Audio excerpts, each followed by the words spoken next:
বন্ধুসকল 2024 চনত অসমৰ কৰিমগঞ্জ জিলাৰ নাম বৰ্তমান শ্ৰীভূমি আৰু কৰিমগঞ্জ টাউনৰ নাম বৰ্তমান শ্ৰীভূমি টাউন হিচাপে নামাকৰণ আৰু চিহ্নিত কৰা হৈছে।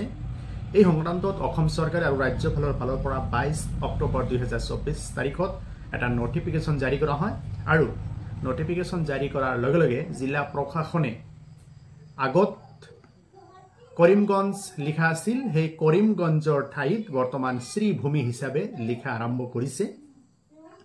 গতিকে অসম চৰকাৰে বৰ্তমান এইটো সিদ্ধান্ত গ্ৰহণ কৰিছে। বৰ্তমান অসমত বিজেপি চৰকাৰ চলি আছে।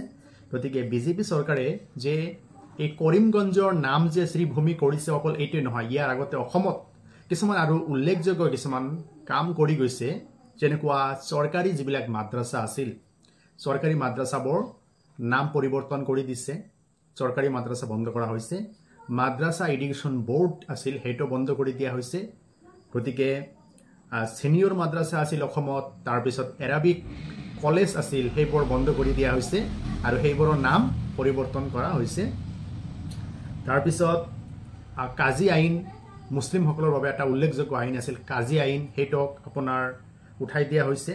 তাৰপিছত মুছলিম মেৰিজেছ এণ্ড ডিভৰ্চেছ ৰেজিষ্ট্ৰেশ্যন এক্ট এখন আছিল, এই আইনৰ অধীনত কাজীসকলে মুছলিম লোকসকলৰ মাজত বিয়া আৰু ডিভৰ্চৰ কাম সম্পাদন কৰিছিল। গতিকে সেইটো বাতিল কৰি দিলে আৰু শেষত দেখা গ'ল যে এই নৱেম্বৰ মাহত 2024 চনত কৰিমগঞ্জ জিলাৰ নাম শ্ৰীভূমি কৰিছে। গতিকে অসম চৰকাৰে যে এনেকুৱা কৰিছে, ইয়াৰ আগতে উল্লেখযোগ্য কামবোৰ কৰিছিল। গতিকে এই কামখিনি বা নামৰ পৰিৱৰ্তন যে কৰি আছে, এয়া আচলতে উত্তৰ প্ৰদেশ চৰকাৰৰ পৰা এই কনচেপ্টটো ধাৰ কৰি অনা হৈছে আৰু সেই কনচেপ্টটো বৰ্তমান অসমত ব্যাপকভাৱে প্ৰচলন কৰা হৈছে।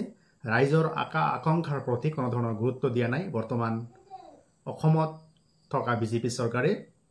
গতিকে এই নাম পৰিৱৰ্তনৰ জৰিয়তে অসম চৰকাৰে কিমান উন্নয়ন কৰিব, সেয়া পৰৱৰ্তী সময়ত দেখা যাব।